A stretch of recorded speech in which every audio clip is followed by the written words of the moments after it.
Dans une vidéo précédente, on avait réussi à créer un fichier Excel. Et en fait, on avait vu que lorsque l'utilisateur ouvrait ce fichier Excel, ça permettait au hacker de prendre le contrôle de son ordinateur dans Armitage. Donc, ce qu'on a vu aussi dans Carbon Black, c'est que ce fichier Excel lançait un exécutable PowerShell. Donc là, je vais t'expliquer comment te protéger contre ce type de menace. Donc l'idée, c'est que si tu as un ordinateur qui tourne sur Windows Pro ou Windows Enterprise, tu vas avoir accès à ce menu qui s'appelle GPEdit. Tu cliques dessus, et en fait, ici, tu vas pouvoir créer des règles qui font que PowerShell ne pourra pas être lancé par des utilisateurs normaux. Normalement, PowerShell, c'est un outil qui est utilisé pour administrer des postes de travail, donc c'est principalement des administrateurs qui l'utilisent, ou simplement c'est utilisé par le compte machine de l'ordinateur, mais dans de très rares cas, PowerShell est utilisé par un utilisateur normal. Donc tu pourrais très bien créer une règle spéciale donc dans l'éditeur de stratégie de groupe local pour bloquer l'exécution de PowerShell lorsqu'un utilisateur souhaite le lancer. Donc pour créer une telle règle, tu vas dans Paramètres Windows, ensuite tu vas dans Paramètres de sécurité, et ensuite tu vas dans Restrictions logicielles. Donc là tu vas faire clic droit, tu vas faire Nouvelle stratégie de restriction logicielle, et donc là tu as différents niveaux de sécurité. Donc il y a des niveaux de sécurité non autorisés, non restreints. Nous, ce qu'on va faire, c'est créer une règle PowerShell qui dit que l'exécution de PowerShell n'est pas faisable lorsqu'on a un utilisateur normal.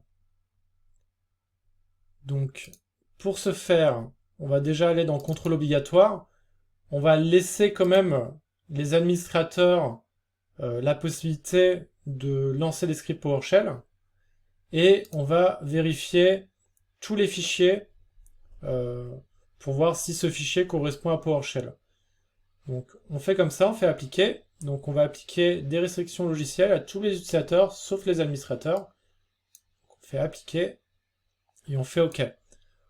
Ensuite, là on a des règles de base qui ont été créées, donc qui permet à n'importe quel exécutable présent dans le système 32 de s'exécuter, ou n'importe quel programme présent dans le dossier de programme file de s'exécuter. On peut les supprimer pour le moment. Donc on va les supprimer. Et là, en fait, on va créer une nouvelle règle qui va dire qu'on ne va pas pouvoir exécuter un exécutable qui est présent dans ce répertoire-là lorsqu'on a un utilisateur normal.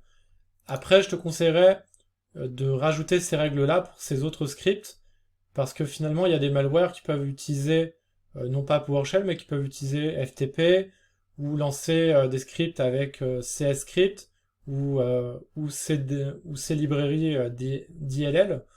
Donc là, je vais te montrer comment faire pour Windows PowerShell, mais je t'encourage aussi à bloquer l'exécution de ces scripts-là, qui sont très souvent utilisés par des pirates pour justement lancer des attaques. Donc là, MSHTA, c'est une application HTML. Donc clairement, normalement, c'est des programmes qui ne sont pas utilisés de manière légitime par des utilisateurs de base, donc on va pouvoir les bloquer. Donc pour là, en fait, on va sélectionner ce répertoire, et là, on va faire un clic droit, et on va faire une nouvelle règle de chemin d'accès. On va taper ce chemin d'accès, et on va dire c'est non autorisé. Donc on fait OK. Et donc là, c'est non autorisé. Donc tu vas pouvoir rajouter les différents trucs. Et une fois que c'est bon, en fait, on va vérifier que l'exécution de Windows PowerShell n'est pas autorisée par l'utilisateur de base. Donc on va tenter de lancer PowerShell. Donc on va ouvrir une ligne de commande. Voilà. On va taper PowerShell. Et là, normalement, on devrait avoir une restriction qui nous dit que PowerShell ne peut pas être exécuté. Donc là, ça te met clairement ce programme est bloqué par une stratégie de groupe. Pour plus d'informations, contactez votre administrateur. C'est normal parce que on a une règle ici qui interdit l'exécution de PowerShell lorsqu'on est un utilisateur autre que les administrateurs locaux. Donc là, on a notre petit Excel piégé, on va tenter de le lancer, et puis on va voir si on arrive à recevoir un shell sur notre Kali Linux.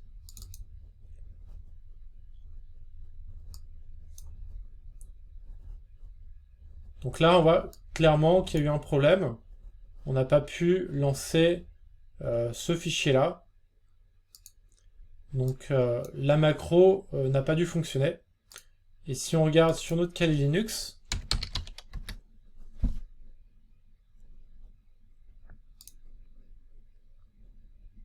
on n'a pas reçu de ligne de commande, donc de session interpréteur dessus.